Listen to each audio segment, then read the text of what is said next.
ভাই আমি কানে ধরছি ভাই, আমি আর এখানে আর জীবনে আসবো না।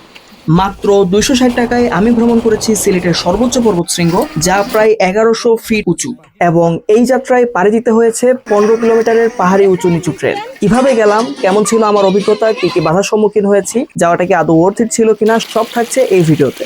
ও, আপনি যদি ফ্রিতে যেতে চান তাহলে কিভাবে যাবেন বলছি একটু পরে। প্রথমত, আপনি দুনিয়ার যে প্রান্তে থাকেন না কেন, চলে আসতে হবে কোলাউড়া রেলওয়ে স্টেশনে। আমি যাত্রা শুরু করেছি সিলেট স্টেশন থেকে। টার্গেট 6:15 কালনী এক্সপ্রেস ট্রেন ধরা, তাই ভোর 5টা বাজে বের হয়ে পড়লাম। একটা সিএনজি নিয়ে সোজা চলে গেলাম স্টেশনে। স্টেশনে গিয়ে দেখি কালনী তার নিজ আসনে বসে আছে।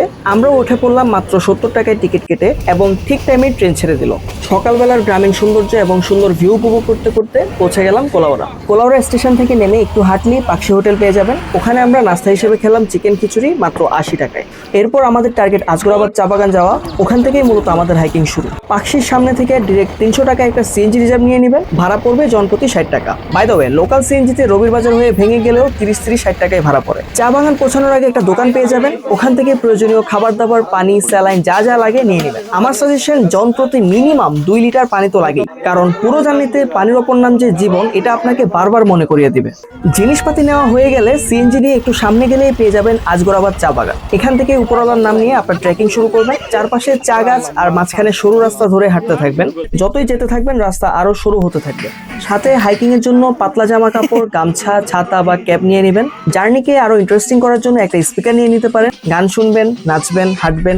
এই তো এভাবে সবুজের মাঝে হাঁটতে হাঁটতে প্রায় 7 থেকে 8টা বাঁশের সাঁকো পার হয়ে আমরা পৌঁছে গেলাম খাসিয়াপুঞ্জিতে। ওখানে আমাদের হাইড্রেশন ব্রেক নিয়ে নিলাম 10 মিনিট। এরপর আবার হাইকিং শুরু করলাম। এবার রাস্তা আস্তে আস্তে ডিফিকাল্ট হওয়ার পাশাপাশি সবার এনার্জিও দ্রুত কমতে শুরু করলো। সাথে বোনাস হিসেবে ছিল জোকের ভালোবাসা।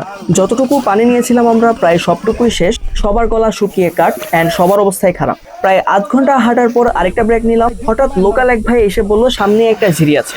আমরাও সাথে সাথে আবার হাঁটা ধরলাম, এবং প্রায় আধ ঘন্টা নন স্টপ হাঁটার পর ফাইনালি একেবারে খাদে গিয়ে ঝিরিটা পেলাম। সাথে সাথেই পানিতে নেমে গেলাম। ওই মুহূর্তে সবচেয়ে বেশি প্রয়োজন ছিল শরীরে পানি লাগিয়ে শরীরটাকে ঠান্ডা করা। প্রায় আধ ঘন্টা পানিতেই ছিলাম। ওখানে একটা জুমঘরও আছে, চাইলে রেস্ট নিয়ে নিতে পারেন।